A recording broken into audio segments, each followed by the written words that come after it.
Avec ses larges terrasses et ses jardinières, le village olympique de Munich compte parmi les grands ensembles les plus surprenants d'Allemagne.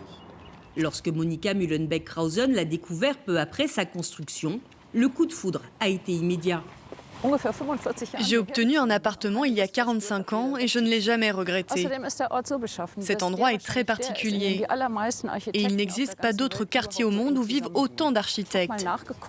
J'ai fait le calcul et nous sommes au moins 85. Le complexe a été construit pour les Jeux Olympiques de 1972 avec l'aide de sociologues et de psychanalystes afin de construire la ville modèle.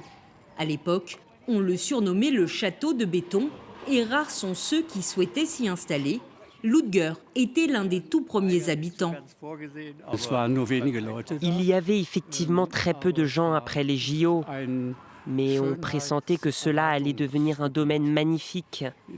Il suffisait d'attendre que la végétation et les gens arrivent.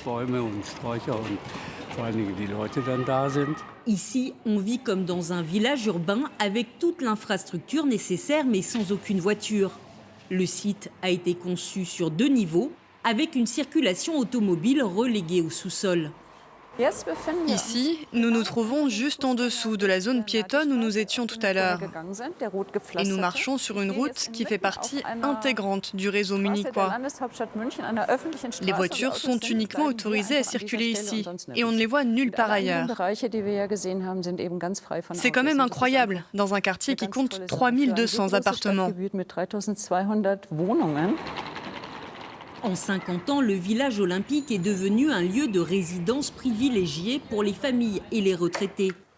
Hallo, willkommen. Wilton-Dock est installé dans son penthouse depuis 1977 avec une vue prenante sur le village et le parc olympique. Tous les matins, en été ou en hiver, quand le ciel est dégagé, je peux même voir jusqu'aux Alpes qui sont à 150 km d'ici. Ce site de 40 hectares compte désormais parmi les quartiers les plus prisés de la capitale bavaroise. Mais les prix ne sont plus ce qu'ils étaient. Acheté pour l'équivalent de 125 000 €, l'appartement de ville en vaut désormais 2 millions. C'est vraiment devenu un problème. Beaucoup de gens se manifestent pour obtenir un appartement ici et ne trouvent pas.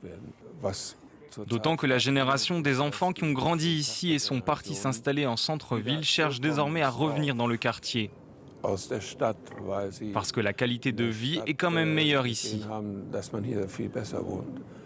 Même chose dans la résidence étudiante constituée d'1 millier de bungalows. Dans cette partie du complexe qui accueillait les athlètes féminines, il faut attendre entre 2 et 3 ans pour obtenir un logement. Carolina et Max viennent tout juste d'aménager.